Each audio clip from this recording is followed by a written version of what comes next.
தலைப்பாகத்தை பற்றி பார்த்து வந்தோம். அந்த தலைப்பாகத்திலே 3 காரியங்கள் முக்கியமானது என்பதை பார்த்தோம். இன்றைக்கு நாம் பார்க்க போகிறது சரீரத்தை பற்றி பார்க்க போகிறோம். இந்த சரீரம் மண்ணுக்கு போகக்கூடியதா இருந்தாலும் இந்த சரீரத்தையும் நாம் தேவனுக்கு ஒப்பு கொடுக்க வேண்டும். காரணம், இந்த சரீரத்தில் 2 காரியம் வேண்டும். ஒன்று, தேவனுடைய வெளியேற பெற்ற ஆத்மா. 2, அவர் அளவிட முடியாத அவருடைய ஆவி. இந்த 2ம் எங்க தங்கி இருக்கிறது என்று சொன்னால் நம்முடைய சரீரத்தில். அப்ப இந்த சரீரம் மிகவும் அவசியமான ஒன்று. ரோமர் நிருபம் 6ஆம் அதிகாரம் 12வது வசனத்தை வாசிங்க. ஆகையால் நீங்கள் சரீர இச்சைகளின்படி பாவத்திற்கு கீழ்ப்படியத்தக்கதாக சாவுக்கு ஏதுவான உங்கள் சரீரத்தில் பாவம் ஆளாதிருப்பதாக. அப்ப நம்முடைய சரீரமானது சாவுக்கு ஏதுவானது. இந்த சரீரத்துல பாவம் ஆளாதிருப்பதற்காக நம்முடைய சரீரத்தை என்ன செய்ய வேண்டும்? தேவனுக்கு ஒப்பு கொடுக்க வேண்டும். அதனால எப்படி ஒப்பு கொடுக்க வேண்டும்? ரோமர் 12ஆம் அதிகாரம் 1வது வசனத்தை வாசிங்க. அப்படி இருக்க சகோதரரே, நீங்கள் உங்கள் சரீரங்களை பரிசுத்தமோ தேவனுக்கு பிரியமான ஜீவ பலியாக ஒப்பு கொடுக்க வேண்டும் என்று. அப்ப நம்முடைய சரீரம் எப்படி இருக்க வேண்டுமானால், ஒன்று பரிசுத்தமோ தேவனுக்கு பிரியமுமான ஜீவ பலியான சரீரமாக இருக்க வேண்டும். இந்த சரீரத்துல 2 காரியம் இருக்க வேண்டும். ஒன்று பரிசுத்தம், இன்னொன்று தேவனுக்கு பிரியமானவை. அப்ப இந்த 2 காரியமும் நம்மிடத்தில் காணப்படும்படிக்காக இந்த சரீரத்தை என்ன செய்ய வேண்டும்? தேவனுக்கு ஒப்பு கொடுக்க வேண்டும். ஏன் இந்த சரீரத்துக்கு இவ்வளவு முக்கியத்துவம் பாருங்க. 1 கொரிந்தியரின் புஸ்தகம் 6ஆம் அதிகாரம் 1 கொரிந்தியரின் புஸ்தகம் 6ஆம் அதிகாரம் 19வது வசனத்தை வாசிங்க. உங்கள் சரீரமானது தேவனாலே பெற்றோம். அப்ப இந்த சரீரம் யாரு தந்தா என்றால் தேவன் நமக்கு கிடைத்த சரீரம், தேவன் நமக்கு தந்த சரீரம். உங்க சரீரமானது தேவனாலே பெற்றோம். உங்களுக்கு தங்கியும் இருக்கிற பரிசுத்த ஆவியானுடைய ஆலயமாய் இருக்கிறது. அந்த சரீரம் பரிசுத்த ஆவியானவர் வருகிற வரைக்கும் இது எப்படி இருந்தது? ஒரு ஆலயமாக இல்லை. அது என்னைக்கு பரிசுத்த ஆவியானவர் வந்தாரோ அன்னையிலிருந்து இது பரிசுத்த ஆவியானவர் தங்கி இருக்கிற தேவனுடைய ஆலயமாய் இருக்கிறது என்று நீங்கள் உங்களுடையவர்கள் அல்லவென்றோ நாம் நம்முடையவர்கள் அல்லவென்றோ அறியீர்களா? அப்ப இந்த சரீரத்துக்கு ஏன் இவ்வளவு முக்கியத்துவம் கொடுக்கிறார் என்றால், இந்த சரீரமானது தேவனிடத்திலிருந்து பிதாவினிடத்திலிருந்து புறப்பட்ட தேவனுடைய ஆவி எங்க இருக்கு? இந்த சரீரத்துல இருக்கு. அதனால இந்த சரீரத்துக்கு என்ன கொடுத்தார்? முக்கியத்துவம் கொடுத்தார். அதனால்தான் லேவியராகம புஸ்தகத்துல 19ஆம் அதிகாரத்துல 28ஆம் வசனத்துல அங்க ஏசப்பா என்ன சொல்றாரு பாருங்க. செத்தவனுக்காக சரீரத்தை கீறிக் கொள்ளாமலோ அடையாளமான எழுத்துக்களை உங்கள் மேல் குத்திக் கொள்ளாமலோ இருப்பீர்களாக. அப்ப இந்த சரீரம் ரொம்ப வேல்யூவானது. இந்த சரீரத்தை செத்தவனுக்காக கீறிக் கொள்ளாமலோ இதில் அடையாளமான முத்திரைகளை பதிக்கப்படாமலும் இருப்பீர்களாக. என இந்த சரீரம் தேவனுடைய ஆவி வாசம் பண்ணுகிற தேவனுடைய ஆலயமாய் இருக்கிறது. அப்ப இந்த சரீரத்தை நம்முடைய இஷ்டப்படி என்ன செய்யக்கூடாது? செயல்படுத்த கூடாது. சிலர் குத்துதாங்க, சிலர் என்னெல்லாமோ முத்திரம் பதிக்காங்க. அப்படியெல்லாம் என்ன செய்யக்கூடாது? முத்திரம் பதிக்க கூடாது. ஏன்னா இது நம்மளுடைய சரீரம் அல்ல. இது யார் தந்தது? தேவனுடையது. அதனால இந்த தேவனுடைய சரீரத்தை தேவனுக்கென்று பரிசுத்தமும் தேவனுக்கு பிரியமான ஜீவ பலியாக என்ன செய்ய வேண்டும்? ஒப்பு கொடுக்க வேண்டும். 1 கொரிந்தியர் 6ஆம் அதிகாரம் 20வது வசனத்தை வாசிங்க. இந்த சரீரத்துல 3 காரியம் முக்கியம். கொல்லப்பட்டீர்களே, ஆகையால் தேவனுக்கு உடையவர்களாகிய சரீரத்தினாலோ. அந்த சரீரம் யாருக்கு உடையது? தேவனுக்கு உடையது. தேவனுக்கு உடையவைகளாகிய உங்கள் சரீரம் சரீரத்தினாலோ உங்கள் ஆவியினாலோ தேவனை மகிமைப்படுத்துங்கள். அப்ப அந்த சரீரம் எதற்காக கொடுக்கப்பட்டது என்றால் தேவனை மகிமைப்படுத்துவதற்காக. அப்ப ஒப்பு கொடுக்கப்பட்ட சரீரம் யாரை மகிமைப்படுத்த வேண்டும்? தேவனை மகிமைப்படுத்த வேண்டும். இரண்டாவது 2 கொரிந்தியர் 4ஆம் அதிகாரம் 10வது வசனத்தை வாசிங்க. கர்த்தராகிய இயேசுவினுடைய ஜீவனோ எங்கள் சரீரத்திலே விளங்கும்படிக்கு அந்த சரீரத்திலே விளங்கும்படிக்கு இயேசுவின் மரணத்தை எப்பொழுதும் எங்கள் சரீரத்தில் சுமந்து திரிகிறோம். அப்ப இரண்டாவது ஒண்ணு இந்த சரீரத்தின் மூலம் அவருடைய நாமம் மகிமைப்படுத்த வேண்டும். இரண்டாவது இயேசுவினுடைய ஜீவன் நம்முடைய சரீரத்துல விளங்கணும். அதுக்கு எப்பொழுதும் அவருடைய மரணத்தை நம்ம என்ன செய்யணும்? சுமந்து தெரியணும். மூணாவது கலாத்தியர் 6ஆம் அதிகாரம் 17வது வசனத்தை வாசிங்க. இனிமேல் ஒருவனோ எனக்கு வருத்தம் உண்டாக்காதிருப்பானாக, கர்த்தராகிய இயேசுவினுடைய அச்சு அடையாளங்களை நான் என் சரீரத்திலே தரித்துக் கொண்டிருக்கிறேன். மூணாவது கிறிஸ்துவினுடைய அச்ச அடையாளங்களை இந்த சரீரத்துல தரித்துக் கொண்டிருக்க வேண்டும். அப்ப இந்த சரீரமானது நம்முடையதல்ல, இது தேவனுக்கு பிரியமாய் பரிசுத்தமாய் ஜீவ பலியாய் ஒப்புக் கொடுக்க வேண்டிய சரீரம். அப்படி ஒப்புக் கொடுக்க வேண்டிய சரீரத்தில் தேவ நாமம் மகிமைப்பட வேண்டும், அவருடைய ஜீவன் விளங்க வேண்டும், அவருடைய அச்ச அடையாளங்களை நாம் என்ன செய்ய வேண்டும்? தரித்து கொள்ள வேண்டும். இது தேவனுடைய ஆலயம். 1 தெசலோனிக்கேயர் 4ஆம் அதிகாரம் 5வது வசனத்தை வாசிங்க.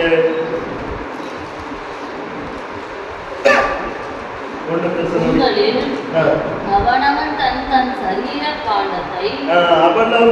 தன் சரீர பாண்டத்தை பரிசுத்தமாயோ கனமாயோ ஆண்டு கொள்ள வேண்டும். அப்ப நம்முடைய சரீரத்தை பரிசுத்தமாயோ கனமாயோ நம்ம ஆண்டு கொள்ள வேண்டும். ஏன்னா இந்த அதான் பவுல் சொன்னா, இந்த மண்பாண்டங்களிலே தேவனுடைய பொக்கிஷங்களை நாங்கள் என்ன செய்திருக்கிறோம்? பெற்றிருக்கிறோம். அப்படிப்பட்ட பொக்கிஷங்களை பெற்ற அந்த மண்பாண்டம் எப்படி இருக்கணும்?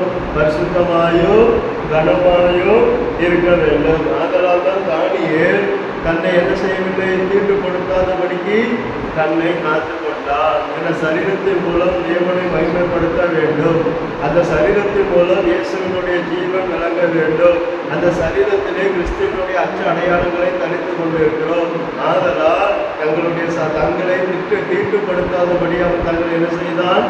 காத்து கொண்டான். அப்ப நம்முடைய சரீரம் நம்முடையது அல்ல, இது யாருடையது? தேவனுடையது. இதுல தேவனுடைய ஆத்மாவும் அவர் தந்த ஆத்மாவும் அவர் தந்த ஆவி எங்க இருக்கு? இந்த சரீரத்துலதான். அப்ப இந்த சரீரத்தை நம்ம தேவனுக்கு என்ன செய்ய வேண்டும்? ஒப்பு கொடுக்க வேண்டும். பிலிப்பியர் 1ஆம் அதிகாரம் 20வது வசனத்தை வாசிங்க. பிலிப்பியர் 1ஆம் அதிகாரம் 20வது வசனம். நான் ஒன்றிலும் வெட்கப்பட்டு போகாமல் எப்பொழுதும் போல இப்பொழுதோ மிகுந்த தைரியத்தோடு ஜீவனாலாகிலோ சாவினாலாகிலோ கிறிஸ்து என் சரீரத்தினாலே மகிமைப்படுவார் என்று. அப்ப நம்ம ஜீவனோடு இருந்தாலும் மரித்தாலும் நம்முடைய சரீரத்தின் மூலம் யார் மகிமைப்படணும்? கிறிஸ்து மகிமைப்படுவார் என்று எனக்கு உண்டாயிருக்கிற வாஞ்சைக்கோ நம்பிக்கைக்கோ தக்கதாய் அப்படி முடியும். அப்ப இந்த சரீரத்துல ஜீவன் இருந்தாலும் சாவு வந்தாலும் இந்த சரீரத்தின் மூலம் யாரு மகிமைப்பட வேண்டும்? இயேசு மட்டுமே மகிமைப்பட வேண்டும்.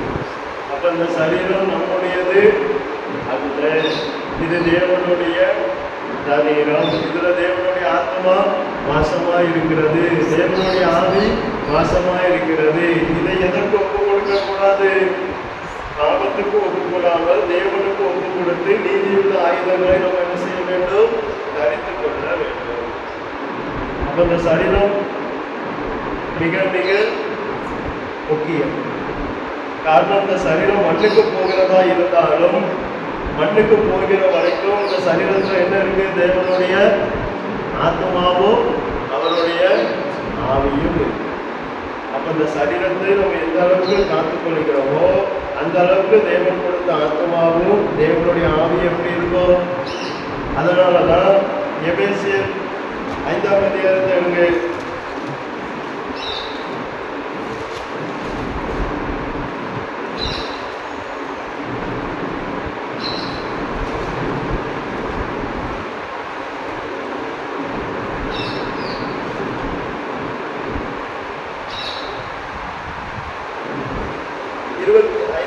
நாலாம் அதிகாரம் 25 வாசிக்க.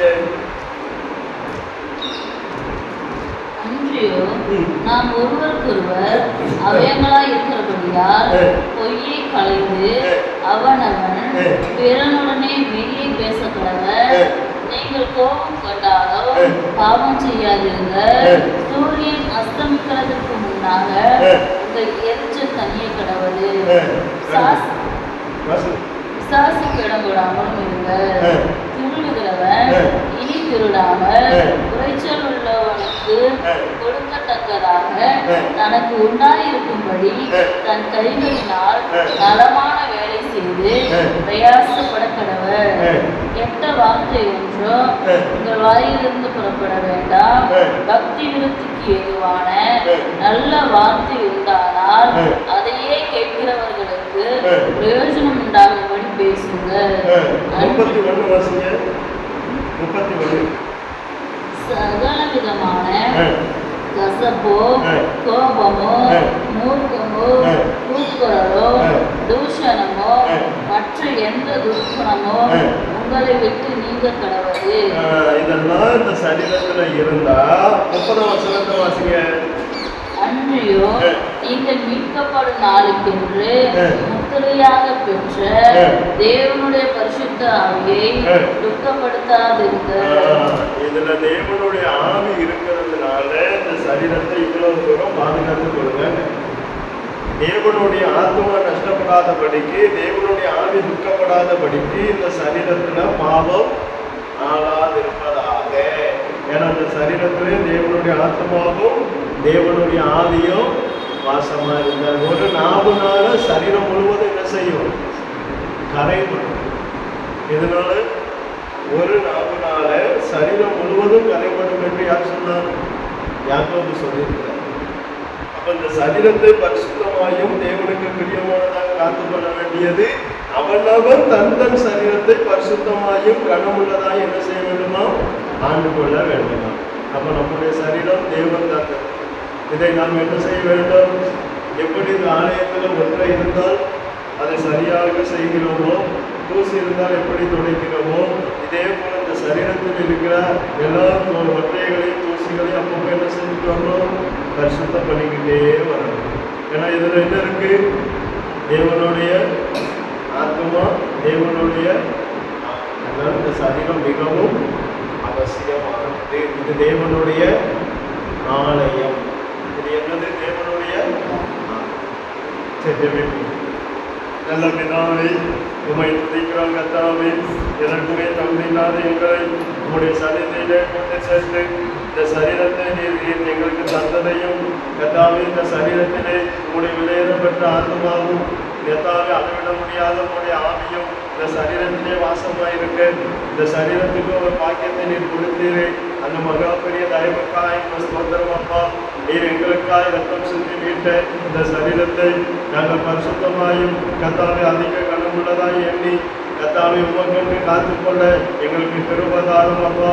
அதை யோபு சொன்னது போல என்னுடைய கண்ணே இயேசுவை காணும். நான் சரீரத்தில் என் சரீரம் மாம்சம் முழுவதும் அழிந்து போனாலும் அவனுடைய ஆத்மாவை அவன் காத்துக்கொண்டு நீர் கொடுத்த ஆவியையும் அவன் காத்துக்கொண்டு உமக்காக வாங்கியோடு இருந்தது போல கர்த்தாவே இதே போல எங்களுடைய சரீரங்களை நாங்கள் காத்துக்கொண்டு உங்களுடைய வருகைக்காய் ஆயத்தமாக இருக்க எங்களுக்கு கிருபைதார். வந்த ஒவ்வொருவரை நீர் ஆசீர்வதியும். உங்களுடைய நாமம் மாத்திரம் மகிமைப்படட்டும். இயேசுவின் நாமத்தினால் ஜெபங்களும் ஜீவனுள்ள நல்ல பிதாவே, ஆமென். என் ஆத்துமாவே கர்த்தரை சோதரி, என் உள்ளமே பரிசுத்த நாமத்தை சோதரி. என் ஆத்துமாவே கர்த்தரை சோதரி, சகல உபகாரங்களையும் மறவாதே. ஆமென். கர்த்தராகிய இயேசு கிறிஸ்துவினுடைய கிருபை பிதாவாகிய தேவனுடைய அன்பும் பரிசுத்த ஆவியானவருடைய ஐக்கியம் இன்றும் என்றும் எப்போதும் அவர் வருகை வரை நாம் அனைவரோடு கூட இருப்பதாக. ஆமென்.